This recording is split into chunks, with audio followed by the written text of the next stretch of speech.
إن الحمد لله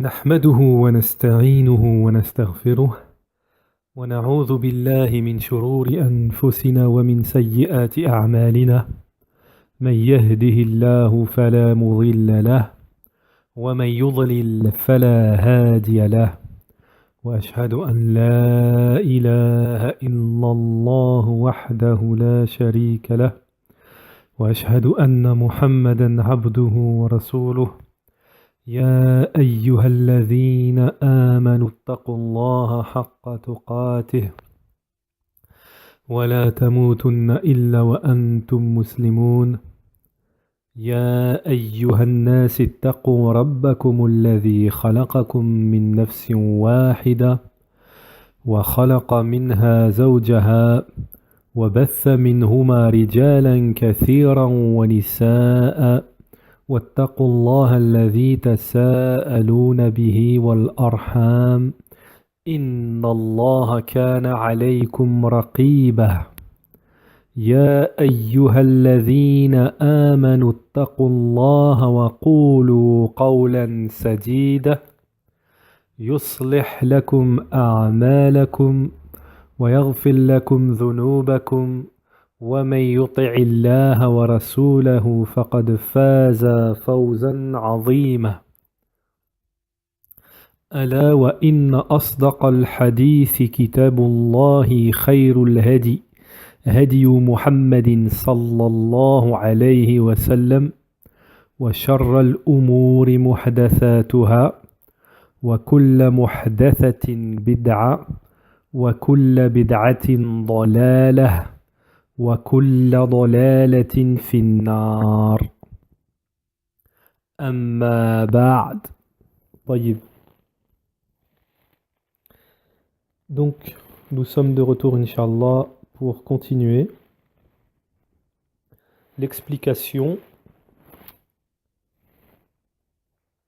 des conditions de la ilaha illallah, donc tiré du livre intitulé Al-Qawl al-Mufid li Adillat al-Tawhid, et l'auteur Mohammed ibn Abd al-Wahhab al-Yamani, Sheikh al-Wasabi rahimahullah.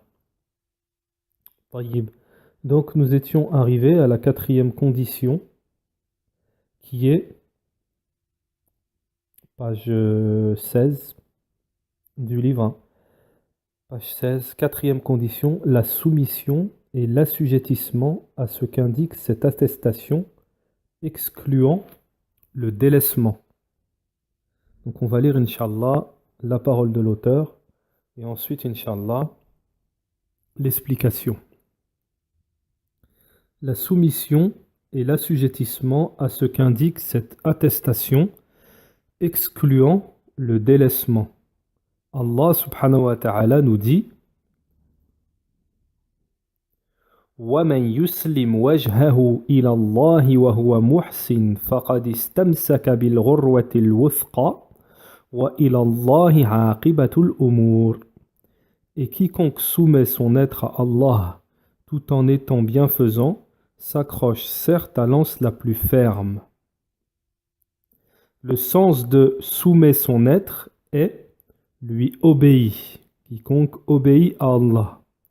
Et celui de, tout en étant bienfaisant, et le sens de tout en étant bienfaisant dans le verset est en unifiant Allah, le tawhid. Et l'anse la plus ferme est La ilaha illallah, il n'y a de divinité digne d'adoration qu'Allah. Et Allah le Très-Haut nous dit, Azza wa Jal,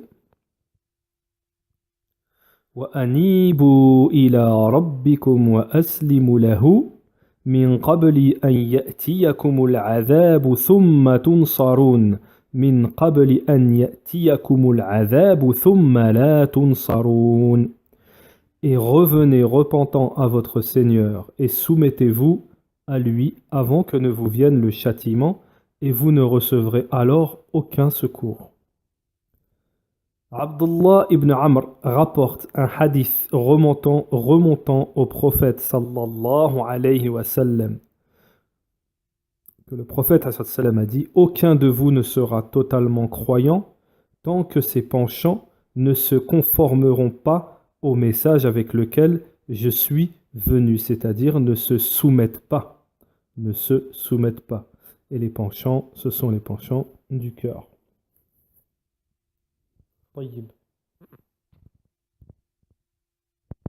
Donc la condition dont nous allons parler aujourd'hui, que nous allons expliquer aujourd'hui, c'est al-inqiyad. Al-inqiyad, c'est la soumission, l'assujettissement. Donc, en ce qui concerne la parole de tawhid, d'unicité qu'est la ilaha illallah, cette parole ne peut être concrétisée, ne peut être acceptée, le la ilaha illallah ne peut être accepté sans cette condition qu'est la soumission. La soumission. Et on va expliquer cela.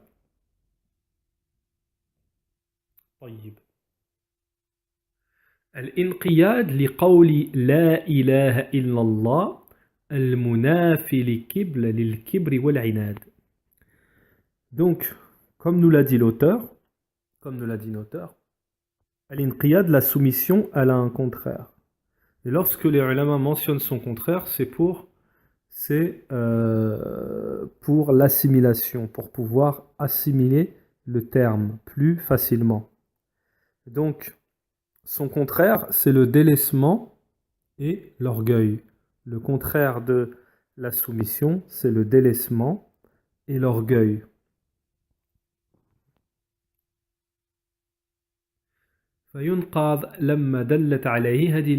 C'est-à-dire, la personne, le musulman, doit se soumettre, s'assujettir à ce qu'indique cette parole. Quelle parole? La ilaha illallah. Wala yatruk al-inqiyad lahza. Donc ici, on nous dit, et le musulman ne doit pas délaisser la soumission un seul moment quel qu'il soit, à aucun moment de sa vie, tant qu'il sera raisonnable, c'est-à-dire qu'il aura sa raison, il devra se soumettre à cette parole. Il devra se soumettre. Donc, l'assujettissement à Allah subhanahu wa ta'ala en ce qui concerne la parole de la ilaha illallah. Le musulman doit se soumettre à tout ce qu'implique la parole de la ilaha illallah, et cela à chaque moment. Il ne doit sous aucun prétexte délaisser cela. Il a hadihil kalimat yaqulaha munqadan biqalbihi. Et le fait de prononcer cette parole, la parole de la ilaha illallah, il doit la prononcer en se soumettant avec son cœur, et en se soumettant avec sa langue, et en se soumettant avec ses membres. Yaqulaha munqadan biqalbihi, munqadan bilisanihi, munqadan bijawarihihi. Donc ce sont les trois choses avec lesquelles la personne, le musulman, doit se soumettre. Lorsqu'il prononce la ilaha illallah, il doit se soumettre avec son cœur, se soumettre avec sa langue et se soumettre avec ses membres. Donc la parole de la ilaha illallah, lorsqu'on la dit, lorsqu'on la prononce, cela doit se faire en se soumettant complètement à Allah subhanahu wa ta'ala et non sous la contrainte. La personne, cela doit venir d'elle-même, elle ne doit pas se soumettre sous la contrainte. Et la personne doit avoir de l'humilité envers Allah subhanahu wa ta'ala. Donc, en ce qui concerne la condition de l'inqiyad, c'est-à-dire la soumission, l'assujettissement à Allah subhanahu wa ta'ala, celle-ci nous indique que la personne s'humilie envers Allah subhanahu wa ta'ala. Wal khudu' ya Rabb, et la soumission envers le Seigneur, Al-Ma'boud, l'adoré. La ilaha illa huwa. Il n'y a pas d'autre divinité à part Allah subhanahu wa ta'ala, à part lui, en vérité. Donc, on doit se soumettre dans cette parole de la ilaha illallah en la prononçant, dans notre croyance et dans nos actes. Ensuite, les ulama nous disent, et les preuves concernant cette condition qu'est la soumission, l'assujettissement, les preuves du kitab wa sunnah sont nombreuses.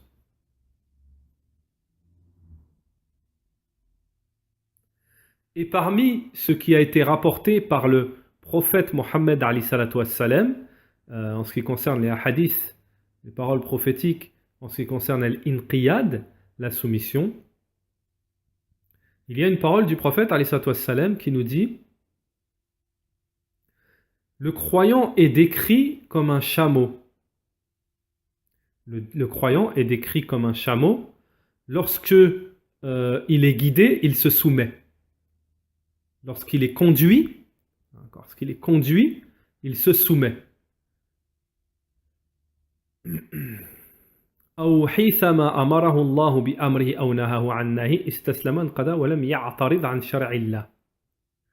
Et le croyant, lorsqu'il obéit à Allah subhanahu wa ta'ala dans ses ordres et qu'il délaisse ses interdits, il se soumet et ne se détourne pas de la législation d'Allah subhanahu wa ta'ala. Donc c'est une parabole que nous apporte le cheikh ici, Cheikh al-Utaybi, hafidhahullah. وهذا الأمر وهو الإنقياد بالمعنى موجود في الآيات عديدة. طيب. Donc, et l'ordre de l'assujettissement, de la soumission à Allah subhanahu wa ta'ala, son sens est présent dans de nombreux versets. Dans la parole d'Allah subhanahu wa ta'ala, lorsqu'Allah azza wa jal nous dit dans le Coran, Surat al-Zumr, verset 54, وَأَنِيبُوا إِلَىٰ رَبِّكُمْ وَأَسْلِمُوا لَهُ. وَأَنِيبُوا إِلَىٰ رَبِّكُمْ وَأَسْلِمُوا لَهُ. Et revenez repentant à votre Seigneur et soumettez-vous à lui. Et revenez repentant à votre Seigneur et soumettez-vous à lui. Naam. Al-Islam ja'a fil ayat kathira. Donc la soumission est venue dans de nombreux versets aussi. Fal-Islam ou al-Istislam. Et la définition de l'islam selon les savants, c'est la soumission à Allah dans son unicité et l'assujettissement à Allah, à celui-ci, dans son obéissance. Donc on voit déjà que dans la définition de l'islam, il y a la soumission et l'assujettissement. On voit déjà que la définition, en gros, que l'islam, c'est la soumission. Donc, on ne peut être musulman sans être soumis. Et cela, bien entendu, en se référant à beaucoup de paroles de savants, à la parole d'Allah, subhanahu wa ta'ala, comme on vient de le citer, mais aussi beaucoup de paroles de savants, la parole du prophète, bien entendu, avant, qui précède, et la parole de beaucoup de savants qui viennent nous confirmer que sans l'assujettissement, sans la soumission, il n'y a pas d'islam. فالإسلام هو الاستسلام لله بالتوحيد والانقياد له بالطاعة. فلا وربك لا يؤمنون حتى يحكموك فيما شجر بينهم ثم لا يجدوا في أنفسهم حرجا مما قضيت ويسلموا تسليما. Donc ici dans Surat An-Nisa verset 65, Allah subhanahu wa ta'ala fait le serment, il jure, Fala wa rabbika, ils ne seront pas croyants jusqu'à ce qu'ils jugent dans leur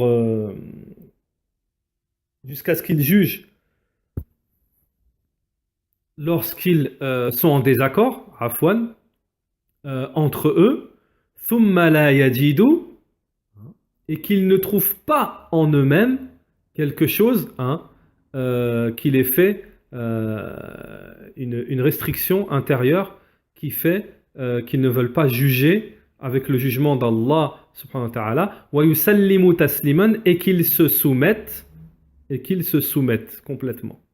Taïb, surat An-Nisa, verset 65. Ensuite, on a encore un verset, wa man yuslim wajhahu ila Allahi wa huwa muhsin.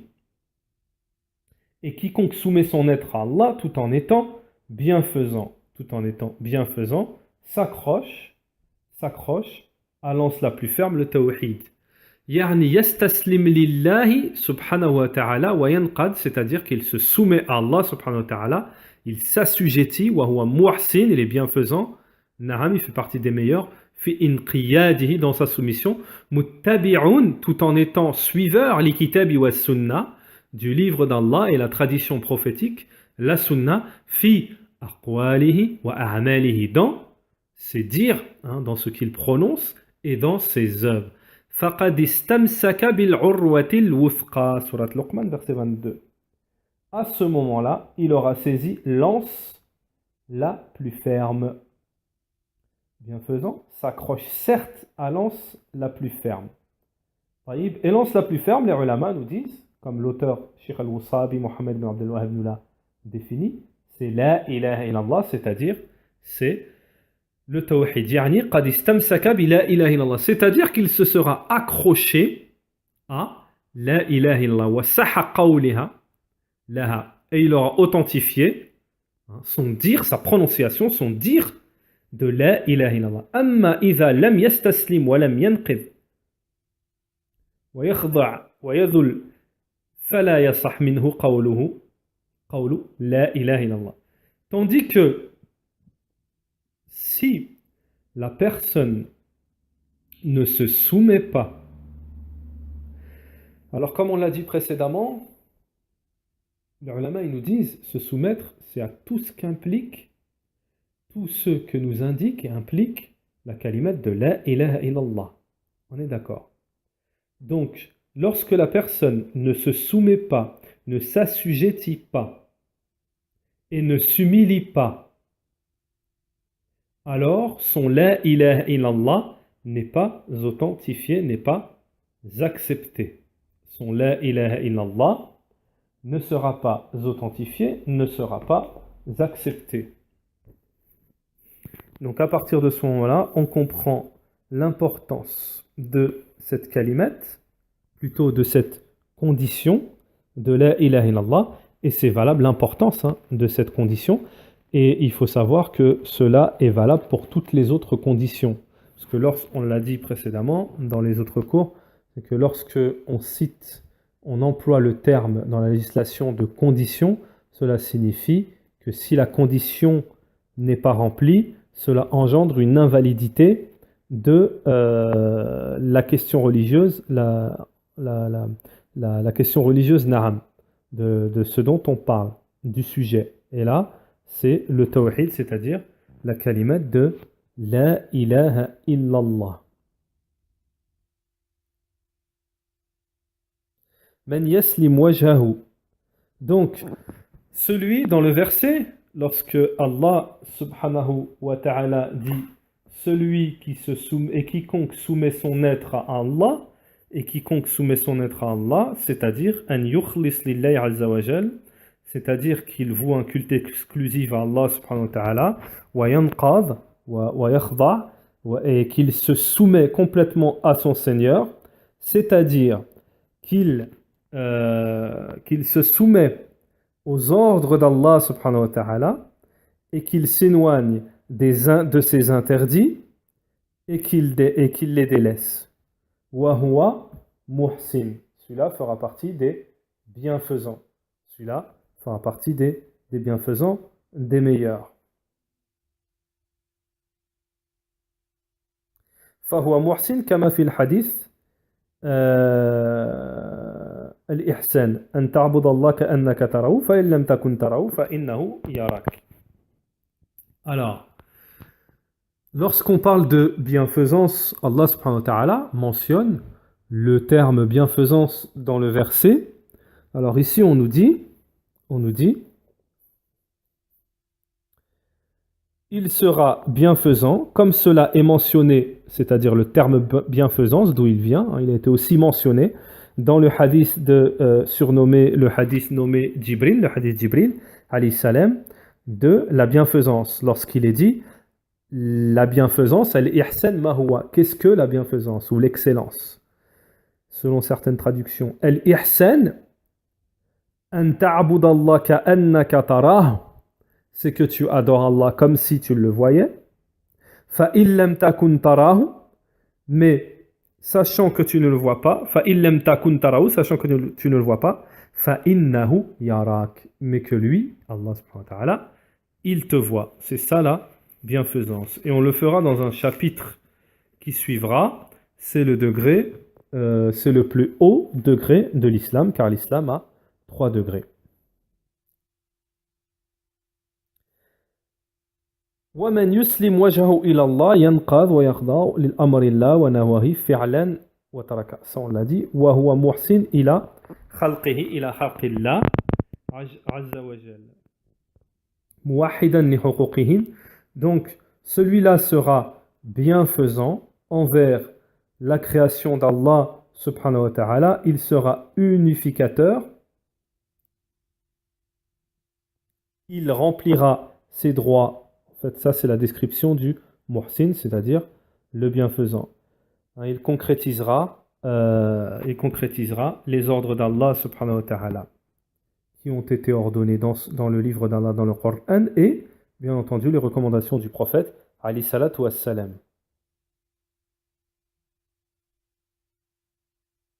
Alors, ensuite on nous dit al-urwatil wuthqa.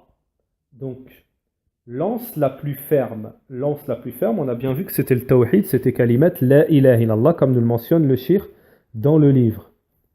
Alors ici on nous dit urwatil wuthqa mashrut bi amrayn. Donc al-urwatil wuthqa, c'est-à-dire le tawhid, la ilaha illallah, cette lance la plus solide, et elle a 2 conditions.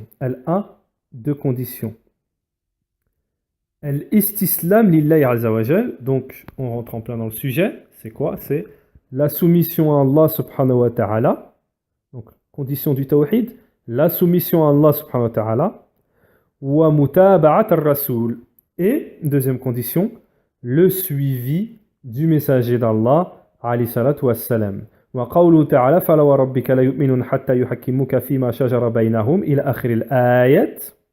Qala Fala wa rabbika huna yaqsim rabbu subhanahu wa ta'ala. Donc dans le verset qu'on a cité ici, lorsqu'Allah subhanahu wa ta'ala nous dit, Allah jure qu'ils ne seront pas croyants tant qu'ils ne jugeront pas dans leur désaccord par le kitabi wa sunnah jusqu'à la fin du verset. Donc ici on nous dit Allah subhanahu wa ta'ala jure par lui-même et par sa seigneurie, car la seigneurie d'Allah subhanahu wa ta'ala, Allah subhanahu wa ta'ala jure par sa seigneurie, azza wa jal ala khalqi naw'ayn. Naam. Donc Allah subhanahu wa ta'ala nous dit, jure qu'ils ne seront pas croyants tant qu'ils ils ne seront pas revenus lors de leur dilemme, de leur désaccord, etc., ce sur quoi ils auront divergé, qu'ils ne seront pas revenus à Allah, ils ne seront pas croyants, et qu'ils ne se seront pas soumis.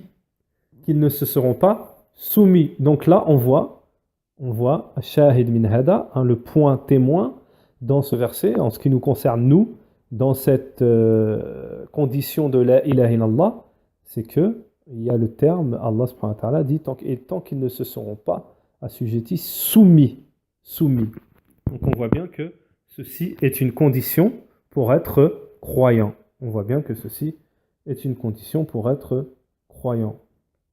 Dans ce verset, toujours dans le même verset, لا يؤمنون الإيمان كامل واجب حتى تتوفر فيهم 3 شروط. Donc ils ne seront pas croyants. croyants de la foi qui est obligatoire, tant qu'ils n'auront pas, dans ce verset, tant qu'ils n'auront pas rempli certaines conditions. Alors, la première, c'est qu'à chaque divergence, dans toutes leurs divergences, ils devront revenir, au kitab wa sunnah. Ça, c'est la première chose, c'est de revenir, tahkimihi fi jami' al-umur, dunyawi wa din, que ce soit dans les choses de la dunya, de la vie mondaine ou dans la religion, ils devront revenir au kitab wa sunnah. Ensuite, la deuxième chose, et la yajidu fi anfusihim haraj, c'est-à-dire que en eux, à l'intérieur, à l'intérieur d'eux-mêmes, ils ne devront retrouver il ne devra y avoir aucune chose qui repousse, aucun haraj.